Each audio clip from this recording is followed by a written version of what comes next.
യൂട്യൂബിന് വിട.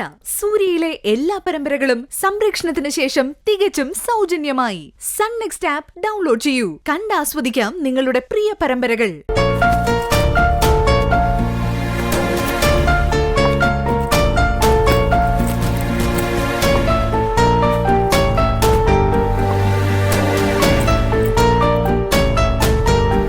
നാട്ടിൽ പോയിട്ട് അമ്മോൻ എന്ത് ചെയ്യാനാ പ്ലാൻ?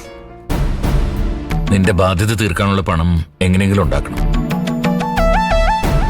ചിലപ്പോ തറവാട് പണയപ്പെടുത്തേണ്ടി വരും. അവിടെയാണെങ്കി ഇപ്പോ ആരും താമസിക്കുന്നൊന്നുമില്ലല്ലോ.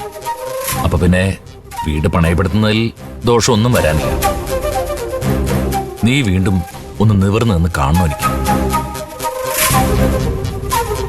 അമ്മാവന്റെ കയ്യിൽ നിന്ന് വാങ്ങിയ 10 ലക്ഷം കൂടാതെ വീണ്ടും 40 ലക്ഷം രൂപ കടം. ഞാനിതൊക്കെ എങ്ങനെ അമ്മാവ് തീർക്കണ്ടേ?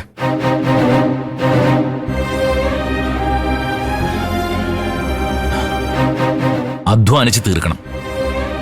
വീട് പണയപ്പെടുത്തുന്ന കാര്യം തൽക്കാലം നമ്മളല്ലാതെ വേറെ ആരും അറിയണ്ട.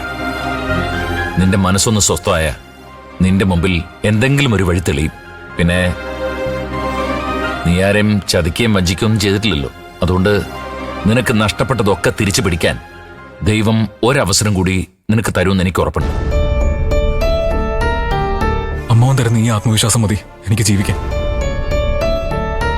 ഈ പ്രശ്നങ്ങളൊക്കെ ഒന്ന് ഇറങ്ങിക്കോട്ടെ. രഘു വീണ്ടും ഒന്നാം നിലയിൽ എത്തിയിരിക്കും അമ്മാവ. അച്ഛാ, 2 ദിവസത്തേക്കാണെങ്കിലും ആഹാരം മരുന്നൊക്കെ കൃത്യസമയത്ത് തന്നെ കഴിക്കണേ. അല്ലെങ്കിലേ മനസ്സിന് വയ്യ. ആരോഗ്യത്തിന്റെ കാര്യങ്ങൾ സൂക്ഷിക്കണം. നീ പേടിക്കണ്ട അമ്പിളി, അച്ഛനൊരു കുഴപ്പം വരില്ല. ഇനിയും ഒരുപാട് കാര്യങ്ങൾ ചെയ്തു തീർക്കാനുണ്ട് എനിക്ക്. എന്നാ ഞാൻ ഇറങ്ങാം.